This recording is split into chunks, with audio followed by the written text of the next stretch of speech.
Simulan na natin ang balitaan. Narito ang malalaki at makabuluhang balita ngayong araw.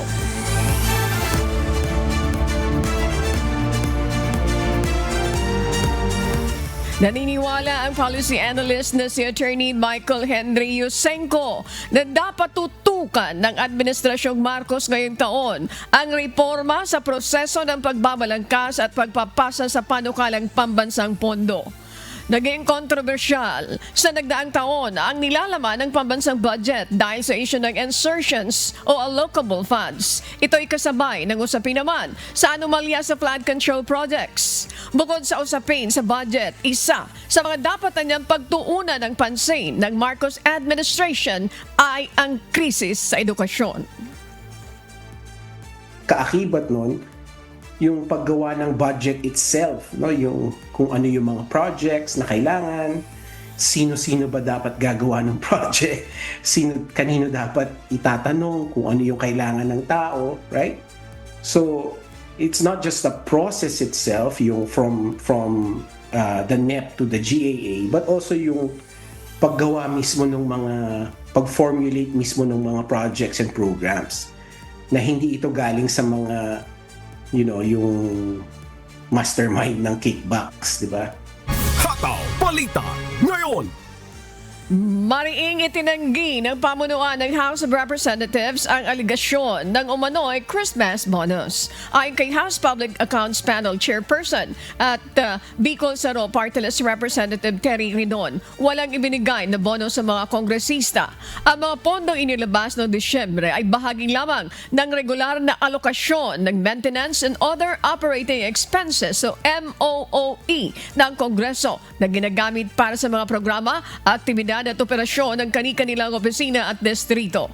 Ipinaliwanag naman ni House Deputy Speaker Ronaldo Puno na ang tanging bonus na natatanggap ng mga mambabatas ay ang 13-month pay at mid-year bonus na katulad ding na tinatanggap ng iba pang kawani ng gobyerno. Nauna nang nanawagan si Batangas 1st District Representative Leandro Ligarda Leviste na ganap na transparency sa paggamit ng Maintenance and Other Operating Expenses o MOOE ng Kongreso kaugnay ng umano'y 2 million pesos Christmas bonus o pondo para sa holiday activities na natanggap ng mga kongresista. Ayon kay Leviste, ang kabuoang MOOE fund ng Kamara ay umabot sa 18.58 billion pesos. I don't think everybody got 2 million and I don't think anybody got higher than 2 million, And in the last analysis, it's not a Christmas bonus. It is an additional funding for your Christmas requirements in your district. Okay? So, again, naka-record lahat yan, di ba? May COA dyan. Hataw Balita ngayon!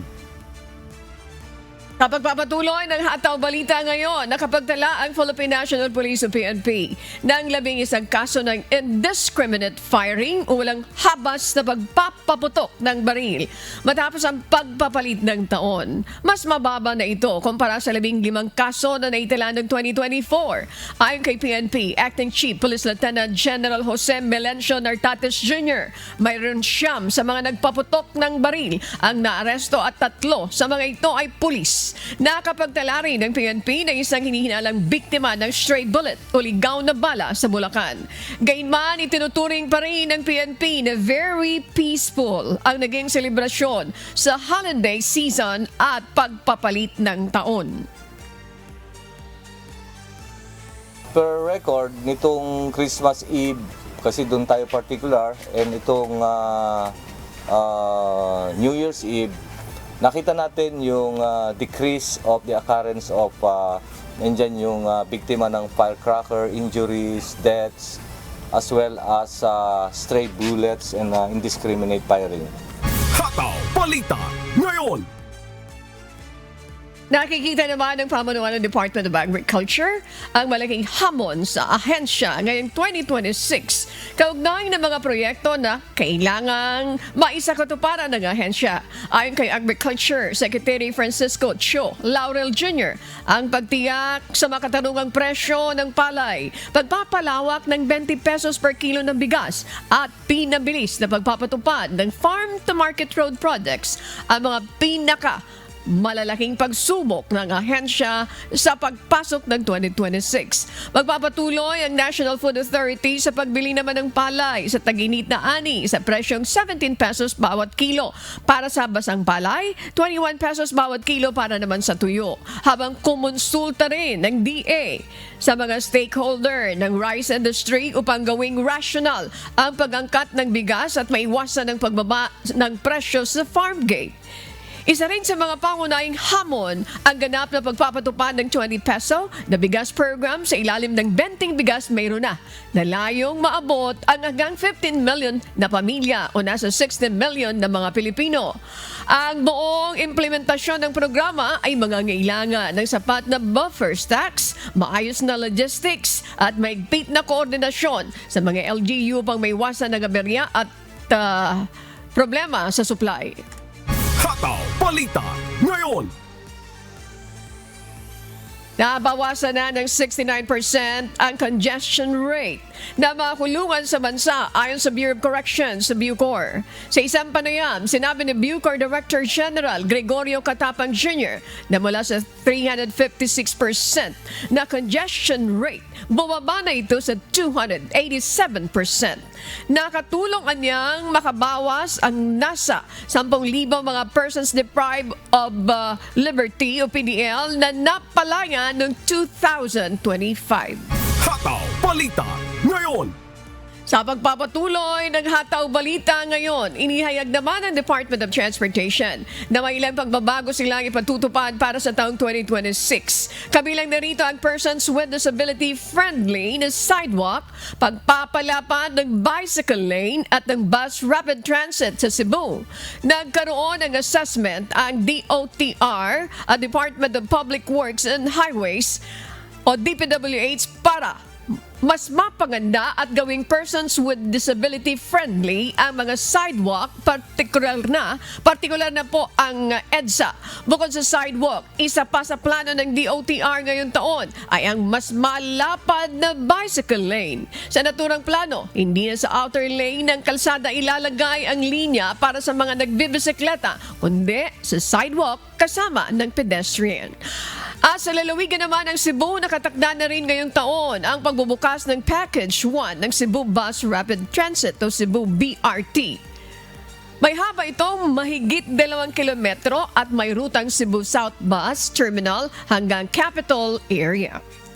We need to address that. It's long overdue. It has long affected that sector that needs pedestrian walkways. And ultimately for DOTR, yung mindset is kung maayos ang sidewalk mo, imbis na may mag-taxi ba dyan or mag-motorcycle taxi, lalakarin na lang nila.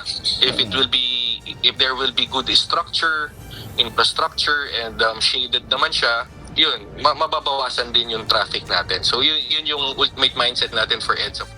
Hataw Balita ngayon. Sa pagpapatuloy ng Hataw Balita ngayon, tuloy na at uumpisahan na ng Land Transportation Office ngayong araw, January 2, ang paghuhuli ng light electric vehicle o e-trike na dadaan naman sa mga major thoroughfares sa Metro Manila. Kabilang sa mga kalsada ay ipinagbabawal ang pagdaan ng mga ganitong uri ng sasakyan ay ang EDSA, C5 Road, Rojas Boulevard at Carino Avenue patungong South Luzon Expressway o SLEX. Sa isang pahayag na sinabi ni LTO Chief Assistant Secretary Marcos Lacanilao na ipinapatupad ang akbang na ito upang matiyak ang kaligtasan ng mga e-trike user, lalo na sa mga malalaking kalsada na dinadaanan ng malalaking sasakyan. Sino mang mahuhuli na lalabag ay maharap sa parusa sa ilalim ng Republic Act 4136 o ang Land Transportation and Traffic Code at Joint Administrative Order number to 2014-01 kasama na ang posibleng pag-impound ng mga nahuling e-tribe. Hataw Balita ngayon. Tambak na basura ang hinakot na mga tauhan ng Manila City Department of Public Safety matapos ang pagpapalit ng taon sa lungsod ng Maynila. Sa tala ng Manila DPS as of 8 a.m. kahapon, January 1, umabot na sa 160 truckload o katumbas ng nasa 956 metric tons na basura ang nahakot naman sa lungsod. Ginawa ng mga otoridad ang paglilinis upang hindi bumaho ang mga basura na posibleng makaapekto sa mga residente at mamamasyal sa lungsod. Nauna nang sinabi ni Eco Waste Coalition National President Aileen Lucero dahil sa naging tradisyon ng mga Pilipino na magpaputok tuwing magpapalit ang taon, tambak na basura ang naiwan sa mga kalsada. Para sa koalisyon, sa mga ganitong pagdiriwang, mas mainam na gumamit ng mga alternatibong paingay tulad ng mga turotot at malakas na sound system na hindi magre-resulta ng kalat. Ang isa pa sa sinusulong natin na rason, no, yung kalat, siyempre yung kalat, no, yung mga pulbura, yung pinagbalatan, no, hindi to pwedeng isama sa regular household waste, no, dahil ito ay hazardous, no, ibig sabihin may pulbura ito at hindi ito dapat inahalo, no, pwedeng ito ay kapag ito ay nabasa, ay pwedeng humalo rin sa tubig. Hataw Balita ngayon. Nakapagtala ang Bureau of Fire Protection ng 66 na structural fire incidents o mga sunog na nangyari sa iba't ibang gusali sa buong bansa simula alas 6 ng umaga noong December 31st, 2025 hanggang alas 6 ng umaga, January 1, 2026. Kadalasang sani ay electrical wirings at dulot pa rin ng mga paputok. Gaya ng nangyaring sunog sa hilera ng tindahan ng fireworks sa Antipolo City sa pagsalubong sa pagpapalit ng taon. Ayon sa tagapagsalita ng BFP na si Fire Superintendent Anthony Arroyo, bagamat maraming naging insidenteng kailangan respondihan, maayos ang naging deployment ng mga bombero sa iba't ibang komunidad. Naging successful naman yung ating pag-dispatch kasi talagang naagapan agad yung mga medyo pwedeng maging sunog ay nakaantabay na agad doon kahit hindi na ginamitan ng mga fire truck, nandun na lang yung tulong-tulong na lang. Hataw Balita ngayon. Inilabas na ng Philippine Atmospheric, Geophysical and Astronomical Services Administration ng PAG-ASA ang listahan ng mga pangalan ng mga bagyo ngayong 2026. Nangunguna sa listahan ang pangalang Ada na sinundan ng Basyang, Kaloy, Domeng at Esther. Kasama rin ang mga pangalang Francisco, Gardo, Henry, Inday, Josie at Quiapo. Gayon din ang mga pangalang Luis, Maymay, Neneng, Obed, Pilandok at Queenie. At ang mga pangalang Rosal, Samuel, Tomas, Umberto, Venus, Waldo, Yayang at Seni. Bukod sa mga naturang pangalan, naghanda rin ng 10 auxiliary set ng pangalan ang PAG-ASA sakaling maggamit na ang lahat ng ito bago pa matapos ang taon. Ito ay ang Aguila, Bagwis, Chito, Diego, Elena, Felino, Gunding, Harriet, Indang at Jessa. Ang naturang set ng pangalan na gagamitin ngayong taon ay ginamit na ng 2022 at nakatakda ulit gamitin sa 2030 at 2034 o tuwing kada 4 na taon. So meron po tayong 4 na set ng mga pangalan na bagyo na ginagamit ng PAG-ASA para pangalanan yung mga bagyo na pumapasok or nagla-landfall or dumadaan po sa Philippine Area of Responsibility.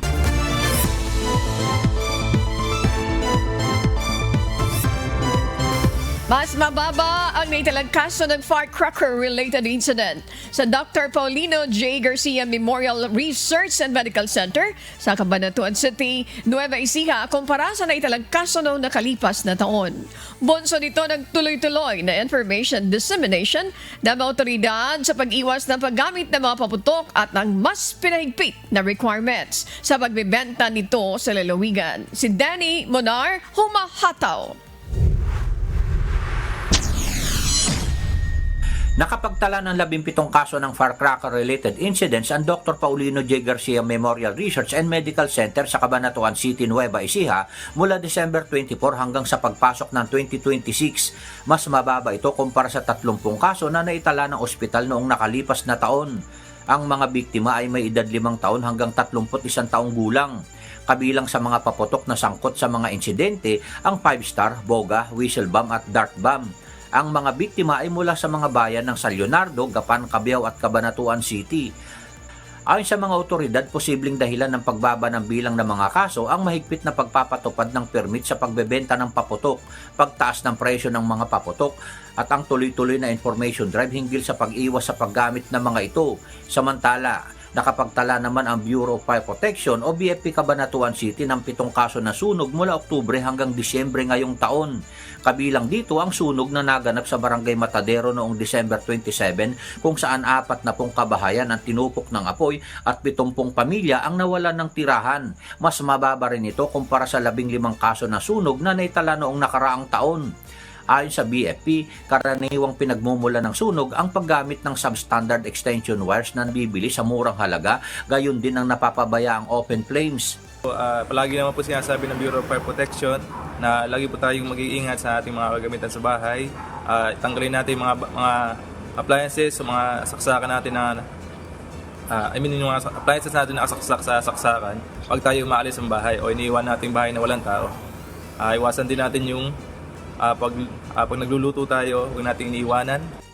Sa ngayon, patuloy ang pagdating ng tulong mula sa mga ahensya ng pamahalaan at non-government organizations kabilang ang MCGI Cares para sa mga pamilyang naapektuhan ng sunog. Danny Monar, humahataw sa balita ngayon. Maraming salamat, Danny Monar. Samantala, mga kaso naman ang naputukan sa Bicol Region. Umabot sa 35 matapos ang pagpapalit ng taon.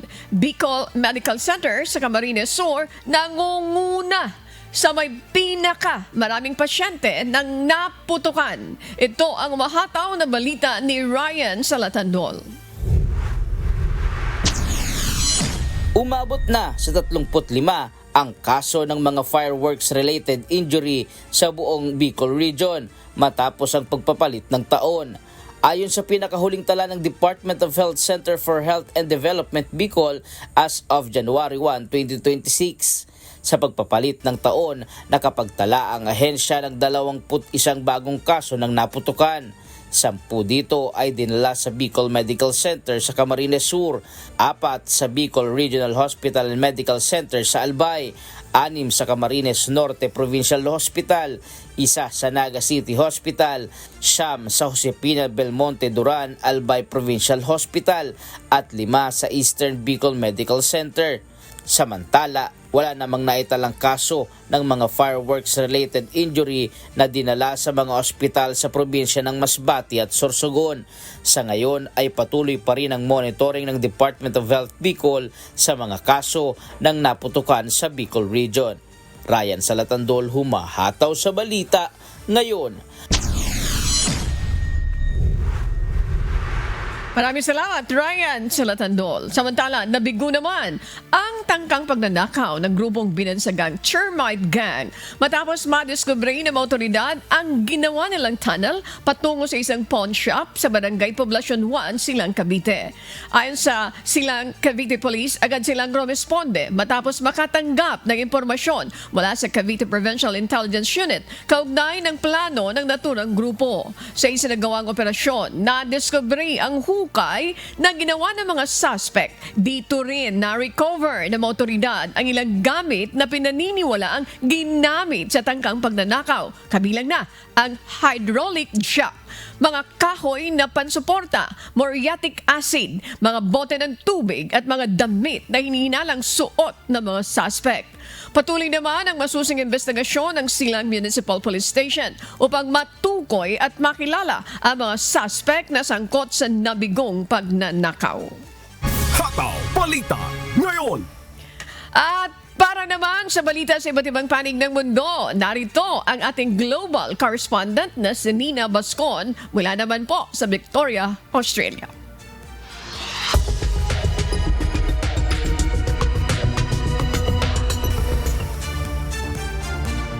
Good morning, Annie, at sa ating mga kasangbahay. Dose-dosenang tao ang pinangangambahang nasawi matapos masunog ang isang bar sa isang Swiss ski resort sa Crans-Montana.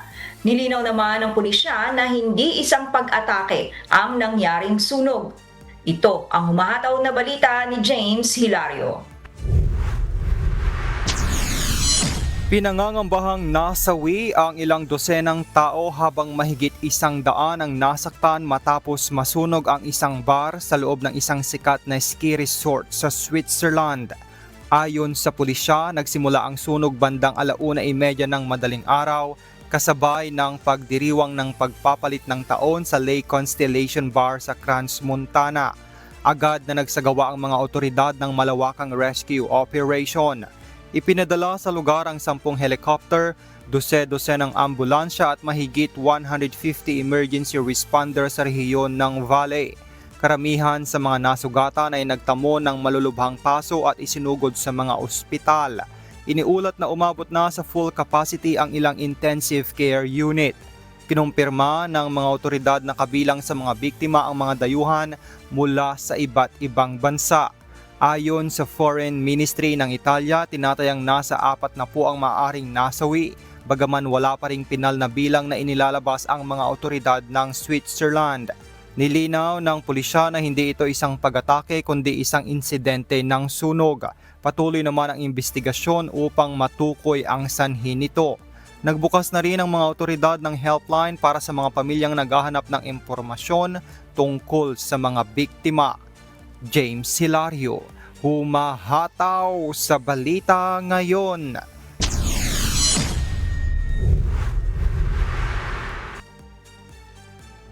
Inanunsyo ni US President Donald Trump na tatanggalin na ang mga National Guard sa Chicago, Los Angeles at Portland, Oregon.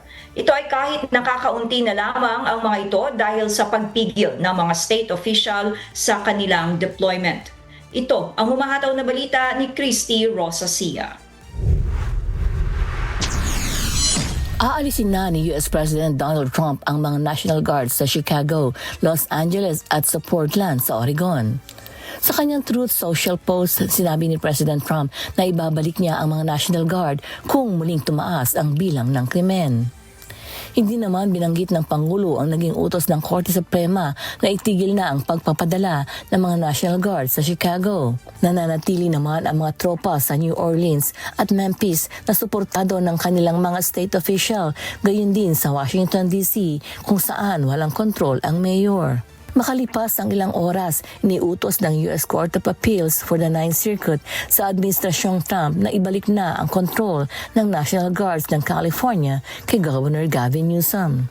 Kamakailan, pinigil din ng Supreme Court ang pagpapadala ng Pangulo ng mga National Guards sa Chicago. Una nang sinabi ni President Trump na nasa kanya ang autoridad ng pagpapadala ng mga National Guard. Ngunit sinabi ng mga hukom na magagawa lamang niya ito sa ilalim ng exceptional circumstances tulad ng pagsakop ng ibang bansa, rebellion o kung hindi na sapat ang militar sa pagpapatupad ng batas federal. Ipinagbalak rin ng Department of Homeland Security na nakatulong ang mga National Guard sa pagpapababa ng krimen sa Chicago, bagaman mababa na ang mga violent crimes sa lugar bago pa sila dumating. Ipinadala rin ng ilang National Guard sa New Orleans para sa pagsalubong ng 2026 matapos ang naging trahedya noong nakaraang taon. Inaasahan naman ang pananatili ng National Guard sa DC hanggang Pebrero. Christy Rosacia, humahataw sa balita ngayon.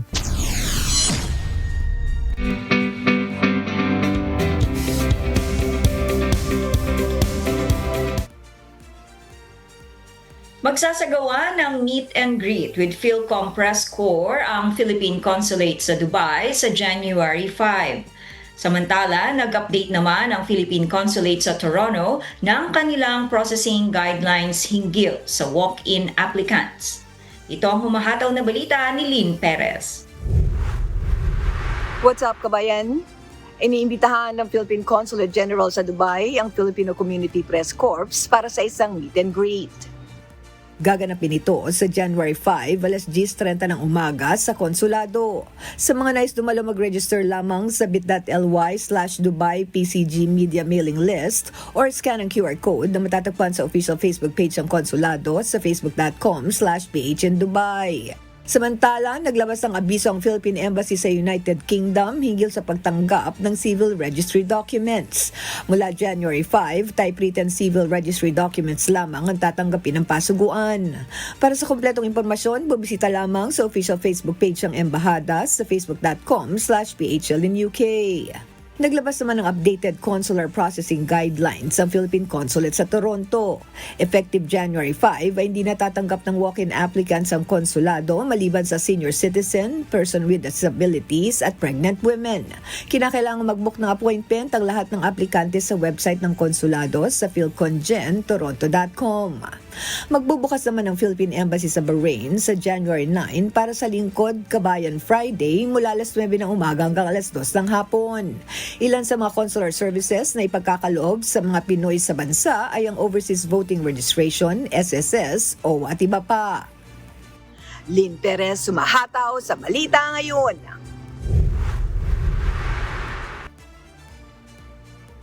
At yan po ang mga balita mula sa iba't ibang panig ng mundo. Mula rito sa Victoria, Australia, ako si Nina Bascuan. Magandang araw po. Sa pagpapatuloy ng Hataw Balita ngayon, sa ganap na alas 5:41 ng umaga, Philippine Standard Time, pansamantalang pinapatigil ng mga otoridad ang mga aktibidad sa mga lugar na malapit sa paanan ng Bulkang Mayon. Ito ay matapos na itaas ng PHIVOX Alert Level 2 a moderate level and rests ang bulkan. Si Ryan Salatandol, humahataw. Alas 6 ng umaga kahapon nang itaas ng Philippine Institute of Volcanology and Seismology of PHIVOX ang alert level ng Bulkang Mayon mula Alert Level 1 patungong Alert Level 2 o Moderate Level Unrest. Batay sa PHIVOX, nakikitaan ang bulkan ng pagtaas ng aktibidad ng magmatic processes na maaaring magdulot ng mapanganib na magmatic eruption. Samantala, 47 rockfall events naman ang naitala noong December 31 lamang. Ayon pa sa PHIVOX, ang kasalukuyang aktibidad ng Mayon ay maihahambing sa pagsabog nito noong 2023 na may pagkakaiba lamang sa kasalukuyang ground deformation o pamamaga ng bulkan sa iba't ibang bahagi nito. Samantala, tinukoy ng Albay Public Safety and Emergency Management Office o APSIMO ang mga lugar na itinuturing na mapanganib dahil sa aktibidad ng Bulkang Mayon. Saklaw ng mga nabanggit na lugar ang southeast quadrant ng Bulkang Mayon, kabilang ang Kamalig, Daraga, Legazpi City at Lidong Santo Domingo. Ayon sa APSIMO, banta sa mga lugar na ito ang malalaking tipak ng bato na itinutulak ng lava na nagiging sanhi ng pagbuo ng lava dome. Dahil dito, ipinatitigil ng lokal na pamahalaan ng Albay ang lahat ng aktibidad sa paligid ng bulkan, kabilang ang mga ATV ride na lumalagpas sa Kagsawa Ruins, pagbisita ng mga turista, pagtatanim sa paligid ng bulkan. Pansamantala ring isinara ang Mayon Skyline. Mahigpit ding ipinagbabawal ng LGU ang lahat ng human activity sa loob ng 6-kilometer Permanent Danger Zone o PDZ. Kaugnay nito, may direktiba ang Philippine National Police Albay na mahigpit na ipatupad ang lahat ng restriksyon upang matiyak na walang makakapasok sa naturang lugar. Ryan Salatandol, humahataw sa balita ngayon.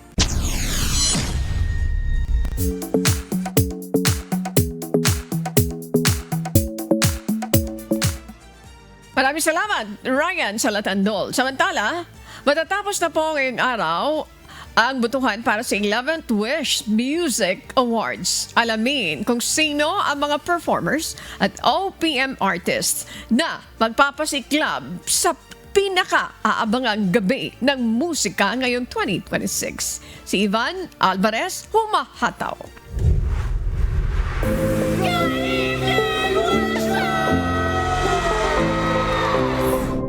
Nag-uumapaw na ang excitement ilang araw bago ang 11th Wish Music Awards. Isang gabi ng musika, kilig at pagsasama-sama ng original Filipino music o OPM hitmakers.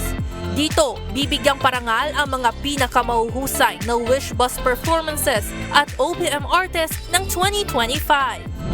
Para bumoto, magtungo lamang sa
at SB19.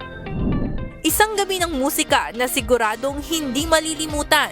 Bukod sa parangal at pagkilala na ibibigay sa mga natatanging Wish-clusive at artist, kabilang din sa inaabangan ay ang mga live performance mula sa mga hinahangaang artist.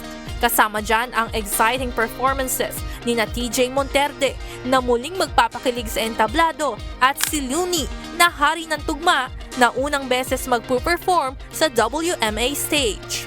May mga up-and-coming artists din na aabangan tulad ni na Earl Augustin, Amiel Sol at ang fast-rising band na Feature Karma. Hindi rin papahuli ang Pipa Female Alpas na G22, pati na ang reunited group na Four of Spades na kinabibilangan ni na Unique, Zeld, Blaster at Badjao.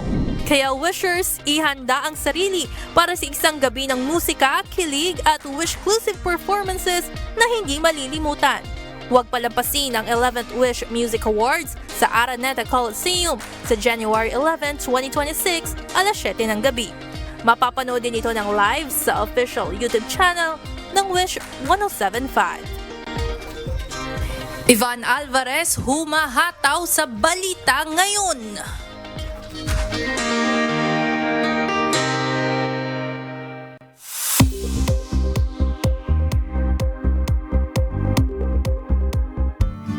Maraming salamat, Ivan Alvarez, and advance congratulations sa mga mananalo dito sa 11th Wish Music Awards.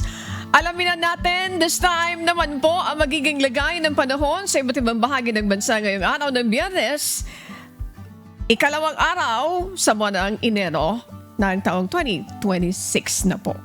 Panoorin natin ang update mula sa Philippine Weather Bureau, Pag-asa.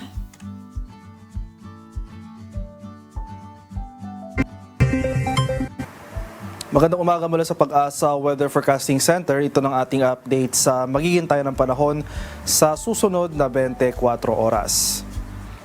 Makikita natin dito sa ating latest satellite images, itong mga makakapal na kaulapan sa Southern Luzon ay ang patuloy na pag-iral ng shoreline ay salubungan ng mainit at malamig na hangin. Samantala, easterlies naman o yung hangin na nanggagaling sa Karakatang Pasipiko ang umiiral dito sa Visayas at Mindanao, samantalang northeast monsoon o yung malamig na hanging amihan ang umiiral dito sa Northern and Central Luzon. So dahil sa epekto ng shoreline at amihan, makakaranas tayo ng mga pag-ulan sa malaking bahagi ng Luzon, pati na rin itong western and eastern portions ng Visayas. Samantala, wala pa rin tayong minomonitor na low pressure area o anumang sama ng panahon sa loob at labas ng ating Philippine Area of Responsibility at nananatiling maliit yung tsansa na magkaroon tayo ng bagyo sa unang linggo ng taong ito. At para naman sa magiging lagay ng ating panahon ngayong araw dito sa Luzon, so dahil sa epekto ng shear line, ito yung salubungan ng mainit at malamig na hangin, asahan natin itong maulap na kalangitan at mga kalat-kalat na pag-ulan at thunderstorm sa malaking bahagi ng Southern Luzon, partikular na sa mga lalawigan ng Albay, Sorsogon, Masbate, at sa may Romblon area. Samantala, sa nalalabing bahagi ng Luzon or most of Luzon, partikular na dito sa mga rehiyon ng Cordillera, Cagayan Valley, Central Luzon, pati na rin dito sa Metro Manila, most of Calabarzon, nalalabing bahagi ng Mimaropa at nalalabing bahagi ng Bicol Region, ay makakaranas tayo ng mga kaulapan at pag-ulan ngayong araw na dulot naman ng northeast monsoon na kung saan may kasalukuyang surge o pagbugso ng amihan at tayong nararanasan.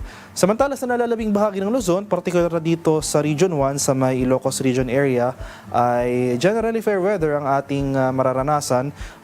Posible maulap pa rin yung mga kaulapan kalangitan dito, pero yung mga pag-ulan ay light rains o yung mga pag-ambon lamang.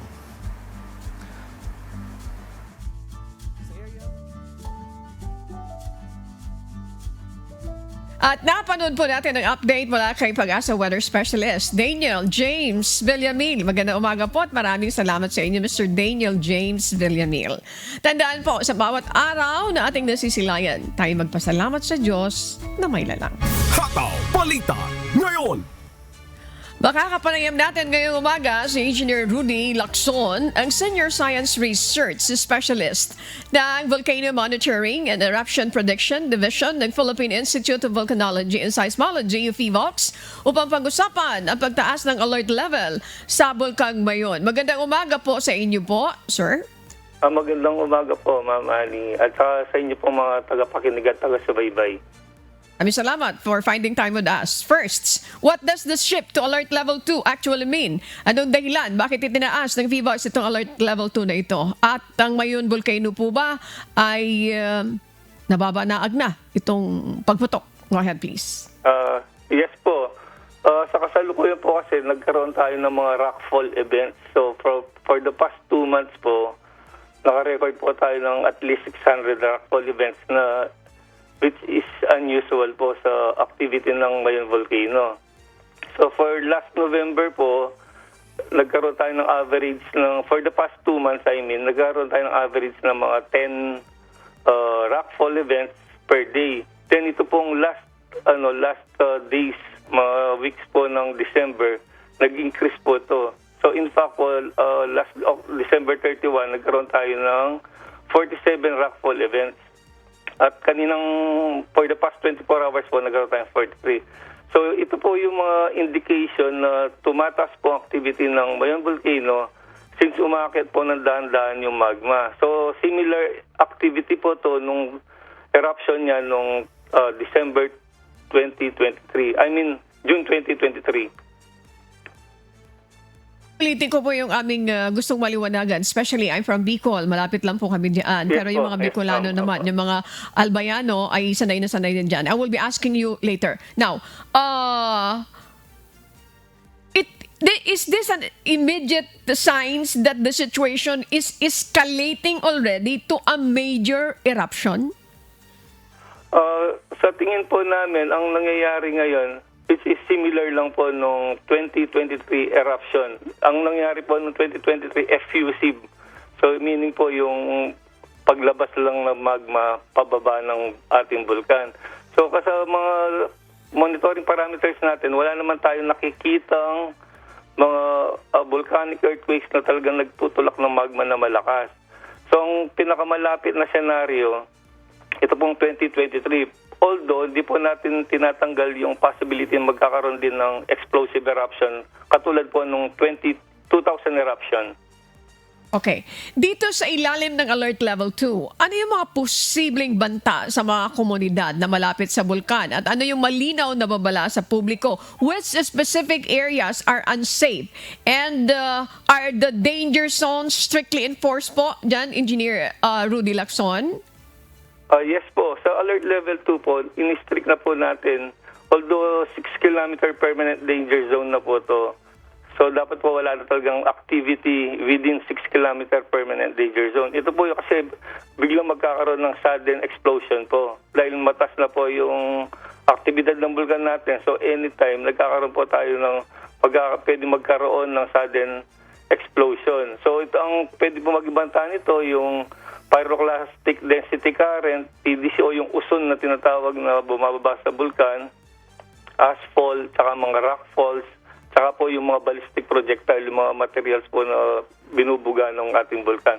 So ito po yung mga magiging dahilan ng delikado po magkakaroon ng risk kung hindi po tayo mag-strict doon sa 6 kilometer. Although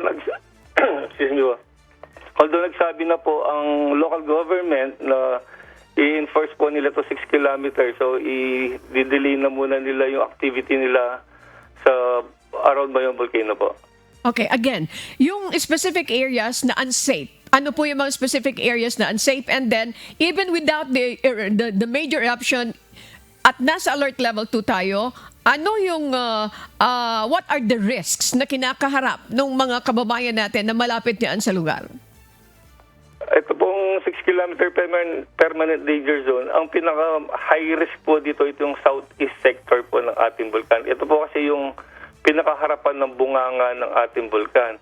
So in case po magkaroon ng paglabas ng lava, ang pagbaba po ng lava, itong area na to. So magkakaroon din po ng explosive eruption, yung buong 6 kilometer permanent danger na po. Okay. So yung 6 kilometer, yung pinakamalapit po, bayan ng Santo Domingo, Legazpi, Kamalig po. Okay. Batay po doon sa experience nyo, yung ating mga kababayan ba dyan sa Bicol are always ready dahil nga sa palagi nila naman itong nararanasan. Ano yung pwede nyong ipagbigay alam, ha? Dahil may senyales tayo na maaaring tumaas na level, yung alert level natin. Mayroon pa ba tayo mga additional announcement and reminders to them, Engineer Rudy Lacson? Yes po, ang ating local government po, ang mga local disaster risk management officials po natin. So nakaka-meeting naman po natin sila. Excuse po. Tapos nakaka-meeting naman po natin sila. So may mga disaster plan naman po sila. So ang pinaka-advice ko lang po sa mga taga-subaybay na nakikinig sa atin na makinig po sa ating mga local officials kasi po sila na alam nila kung ano po yung disaster plans nila. At the same time po, co-coordinate po natin sila para mabigyan sila ng mga information from day to day po na activity ng bulkan. So, huwag po mag-alala ng ating mga kababayan kasi nananatili po tayong nakabantay 24 oras sa ating bulkan. So, in case na magkaroon po ng escalation ng activity ng ating bulkan, nagbibigay po kami agad ng information sa ating mga local officials para sila po mag-disseminate ng ating mga warnings o anong pong report na may bibigay natin. Okay. Maraming salamat, Engineer Rudy Lacson, ng Senior Science Research Specialist ng Volcano Monitoring and Eruption Prediction Division ng Philippine Institute of Volcanology and Seismology. Thank you so much, sir. Magandang umaga po. Keep safe. Thank you po. Magandang umaga din po. Hataw Balita ngayon.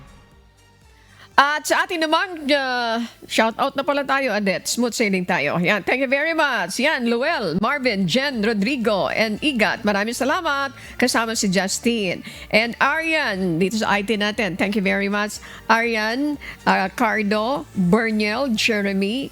Of course, hindi natin makakalimutan si Josa Ibanez. Josa, thank you very much. Kasama din siyempre dyan. Si Adet, thank you very much. Kaamin dito, narito si Carl. Thank you, Carl. And of course, kay Races. At sa ating mga kasama sa traffic, sa social media, department, editorial team, thank you very much. Production, thank you. At mga kasambahay, Luel, maraming salamat. Happy 14th birthday kay JC Reyes from Nina Bascon. Shout out po sa lahat ng mga taga-subaybay sa buong Pilipinas at sa iba't ibang panig ng mundo. Maraming salamat. Shout out sa lahat ng mga tagapakinig ng Hataw Balita ngayon sa Traffic Social Media Department Editorial Team. Inuulit ko po, maraming salamat. Nakahanda na sila George, si Bardalosar, sila Grace Casin, sina Mon Hokson, Vic Kosarin. Thank you. Maraming salamat. Mga kasambahay, kung may mga storya po kayong nais balikan sa Hataw Balita ngayon, pwede nyo po ito muling mapanood sa aming official social media account. Magtungo lamang po sa UNTV News and Rescue YouTube channel at i-click ang subscribe button. Gayon din sa aming Facebook at TikTok accounts. Mapapanood nyo rito ang iba pang news programs ng UNTV, pati na po ng iba pang video na nag-iisang public service channel. Kaya tara na, subscribe, like, and share. At sa aming ibabahaging mga salita ng Diyos na ating sandigan mula sa Marcos 10:45. Sapagkat ang anak ng tao rin naman ay hindi naparito upang paglingkuran, kundi upang maglingkod at ibigay ang kanyang buhay na pangtubos sa marami. Salamat po sa Diyos. Yan po ang mahataw na balita ngayong umaga ng Biyernes, ikadalawa sa buwan ng Enero taong 2026. Carl, thank you. At Diyos, sa ngalan ng lahat ng bumubuo ng UNTV News and Rescue, UNTV Radio La Verdad 1350 at sa ating mga correspondent mula sa Pilipinas at sa iba't ibang panig ng mundo. Sa ngalan po ni Amigo Sherwin Colobong, ni Pirut Soriano, good morning. Ako po si Annie Rentoy. At dito sa UNTV at UNTV Radio La Verdad 1350, Diyos ang aming sandigan, serbisyo publiko ang aming pinahalagahan. Standby po, ready na sila. Susunod ang Good Morning Kuya. Salamat po sa Diyos at magandang umaga.